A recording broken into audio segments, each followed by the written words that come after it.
இது வந்து ஈவினிங்கு சாப்பிட்றதுக்காக நாங்கள் ஆல்வள்ளி கிழங்கு வேக வச்சு வச்சுருக்கோம்.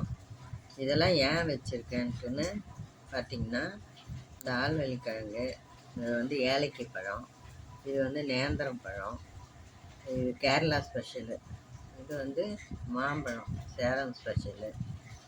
இந்த வெரைட்டிஸ் வந்து நம்ம பார்க்கும்போது இயற்கையும் கடவுளையும் ஞாபகப்படுத்துது.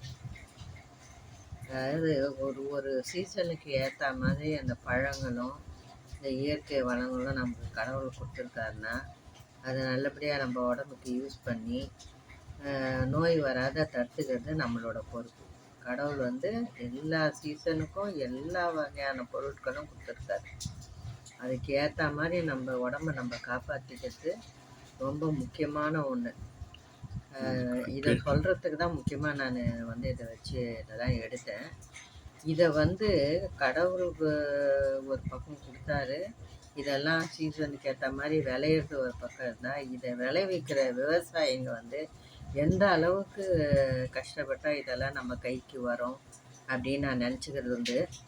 இந்த இந்த ஆல்வள்ளி கிழங்கு எந்த இடத்துல விளைஞ்சிது, யார் விளைவிச்சா, எந்த விவசாயி விளைவிச்சிருப்பா, இந்த பழம் எங்கே அந்த விதையாக போட்டு வளர்ந்து வந்து நமக்கு இது பழமாக வந்துருக்குது. அதே மாதிரி எல்லாமே இந்த வாழைப்பழம், இது எல்லா வகையான இயற்கை பொருட்களும் வந்து சில இதுதான் வந்து தானாக விளையாடுறதா இருக்குது. சிலது வந்து கண்டிப்பாக விவசாயிங்களோட உழைப்பு இல்லாத வராது. அதனால் வந்து கடவுள் கொடுத்த இந்த பொருள்களை விளைவிக்கிற விவசாயிகளை நம்ம கடவுளாக கும்பிடணுன்றது ஒரு இதெல்லாம் பார்க்கும்போது மனசுக்கு தோணுது. உங்களுக்கு எந்த மாதிரி தோணுதுன்னு சொல்லுங்கள்.